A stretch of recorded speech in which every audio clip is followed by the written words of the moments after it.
Hey, what's up, guys? Welcome, you crazy daily theologians that think liberty and freedom to preach the gospel is a good thing. How dare you? An update from Pastor Tim Stevens. This is actually a good thing. There is gathering momentum around the prison that he is in, and they're gathering to protest the fact that he's in there. So they're singing and gathering on the weekends peacefully to ask for his release. And I'll get to the video clip of the protest, but first I want to explain to you how serious this is for other pastors. Here's a quote from an article from Rebel News, which is where the video is from as well. Pastor Trevor Stevens, Tim's brother, introduced speakers throughout the event recently. John Carpe, president of the Justice Center for Constitutional Freedoms, gave a rousing speech. Pastor Jacob Reum, who faces up to 10 years, count them, 10 years in a jail and over $1 million in fines, and Pastor Michael Thiessen, who faces 2 years in prison and $200,000 in fines, were also on hand to speak in support of Pastor Tim. So this is very serious, and James Coates also spoke, who was in prison for 35 days at the end of this rally. Here's a short clip, and then I will be back with what I think our takeaways should be. Tim, free Pastor Tim, free Pastor Tim.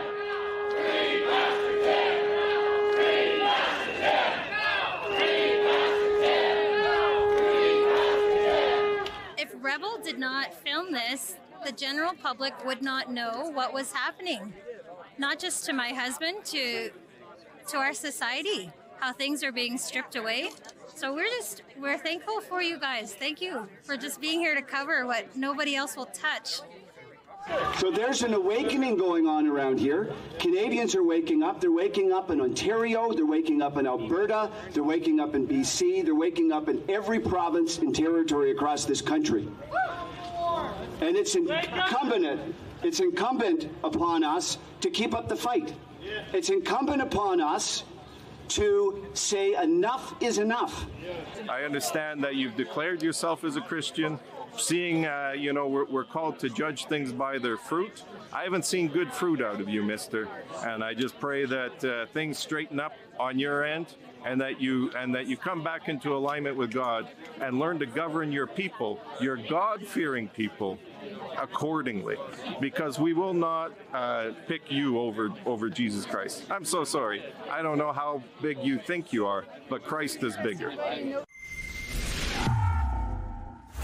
Adam Sos here for Rebel News at the Calgary Remand Center for the second Saturday in a row for another rally in support of Pastor Tim Stevens. This rally will take on a decidedly more political tone compared to last week's. Last week was mostly pastors speaking, and they were largely engaging in prayerful protest in support of Pastor Tim Stevens.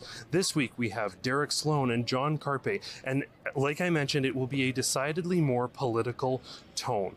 An era of protest is certainly present among those gathered here. We are expecting a significantly larger crowd than last week as well, so we're going to follow the events as they proceed throughout the day, talk to some people to get their opinions, and we'll keep you posted as the day proceeds. So don't think this is over July 1st, because these lockdowns can be brought back on a moment's notice. Again, violating our charter freedoms unjustifiably, and violating our Constitution that requires laws be passed by elected members of the federal parliament.